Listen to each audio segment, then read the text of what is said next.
आज हम बात करने जा रहे हैं एक ऐसी कंपनी के बारे में जो दुनिया की 5th सबसे बड़ी इंश्योरेंस कंपनी बनी, जो 245 कंपनियों को मिलाकर के बनाई गई।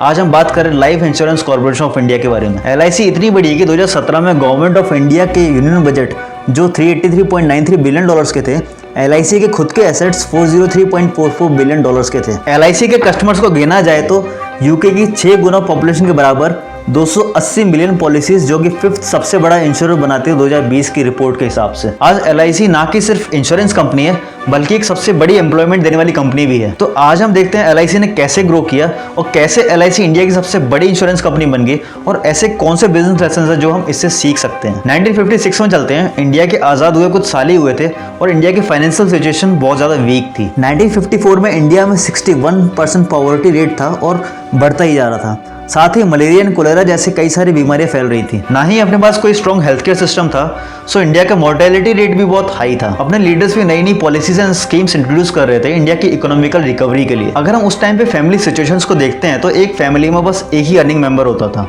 और उस पर 5 से 8 लोग डिपेंडेंट होते थे और उस पर्टिकुलर फैमिली मेंबर को अगर कुछ हो जाता तो उस फैमिली के लिए एक बहुत बड़ा फाइनेंशियल क्राइसिस होता। और यहाँ पे सबसे इंपॉर्टेंट पॉइंट आता है फाइनेंशियल सिक्योरिटी के साथ में लाइफ इंश्योरेंस का भी। इंडिया के अंदर पहले से ही 245 इंश्योरेंस कंपनीज चल रही होती थी, लेकिन उसको सिर्फ रिच क्लास ही अफोर्ड कर सकते थे, जो कि हर कोई अफोर्ड नहीं कर सकता था और इंडिया की इकोनॉमिकल कंडीशन के लिए बहुत ज़्यादा क्रिटिकल था। तो यहाँ पे ज़रूरत थी एक ऐसे इंश्योरेंस सिस्टम की जो गांव तक पहुंच सके और हर गरीब लोगों तक पहुंच सके। सो 1 सितंबर 1956 को 45 छोटी कंपनीज एंड कुछ बड़ी कंपनीज को मिलाकर LIC की फॉर्मेशन की गई, जो कि आज के टाइम में इंडिया के लिए फाइनेंशियली बहुत बड़ा रोल प्ले करती है, जिसका विजन होता है हर गांव में, हर कोने में, हर लोगों तक इंश्योरेंस पहुंचाया जा सके। यहाँ शुरुआत होती है LIC एजेंट्स की, जिन्होंने देश के हर कोने में धूप गर्मी बारिश में पहुंचकर हर फैमिली को फाइनेंशियली सिक्योर करने का विजन पूरा किया। लोगों को एजुकेट किया, उनको इंश्योरेंस सिस्टम के बारे में समझाया और उनको सिक्योरिटी का एश्योरेंस दिया। और ये काम इतना आसान नहीं था बिना टेक्नोलॉजी या इंटरनेट के करना। इस काम को करने के लिए LIC को पूरे 30 साल लगे इस इंडस्ट्री को बनाने के लिए। अब 1999 में सेकंड फेज स्टार्ट होता है जब government of India private companies को भी इस इंडस्ट्री में अलाउ करती है, जिसमें ICICI, SDFC ऐसी 10 कंपनीज एंटर करती हैं और LIC की 44 ईयर्स की मोनोपोली को खत्म कर देती हैं। और दुनिया भर के इन्वेस्टर्स एंड कैपिटल एजेंसीज, कई सारी mobile and internet technologies, cash and बहुत सारे ग्लोबल एक्सपीरियंस के साथ इंडियन इंश्योरेंस इंडस्ट्री में एंटर करती हैं, जिसमें एज्यूम किया जाता है कि LIC का एंड होने वाला है, लेकिन ऐसा नहीं होता। LIC फिर भी इंश्योरेंस सेक्टर में सबसे बड़ी मार्केट लीडर रहती है। तो ऐसा क्यों? यहाँ पे सबसे पहला पॉइंट आता है brand value and trust. Brand value business में एक बहुत बड़ा रोल प्ले करती है, जो $1 मिलियन कंपनी से $1 बिलियन तक ले जा सकती है। जैसे एग्जांपल, हम एप्पल के प्रोडक्ट्स क्यों लेते हैं? हम एप्पल के प्रोडक्ट्स इसलिए लेते हैं क्योंकि वो कस्टमर्स को वैल्यू एंड ट्रस्ट देती है।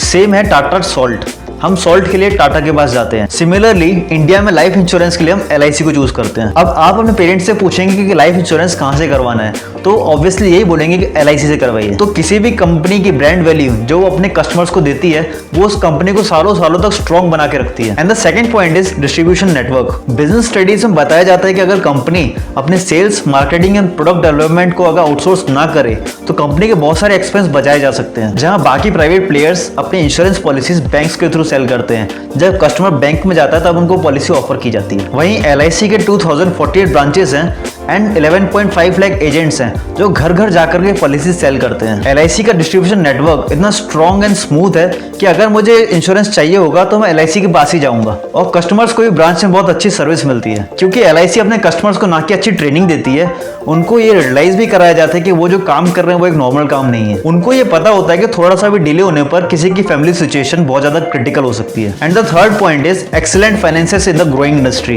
इंश्योरेंस इंडस्ट्री में अभी भी बहुत सारा स्पेस खाली है। और LIC के फाइनेंशियल स्टेटमेंट्स को देखा जाए तो 2017 के रिपोर्ट्स के हिसाब से LIC के पास $403.44 बिलियन के एसेट्स थे। LIC का 2019 में $74 बिलियन का रेवेन्यू था एंड $360 मिलियन का net income. Normally 95% government owned companies इतनी ज्यादा प्रॉफिटेबल नहीं चल पाती हैं।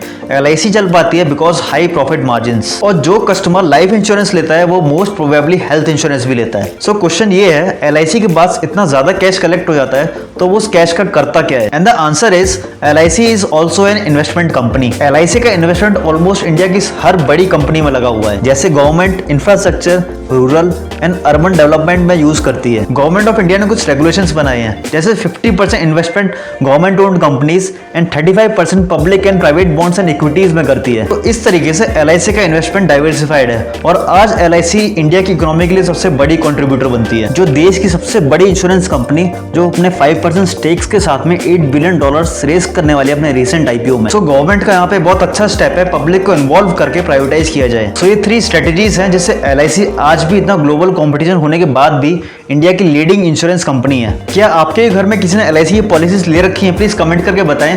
वीडियो अच्छी लगी हो तो लाइक करें और यूनिवर्स को सब्सक्राइब करें।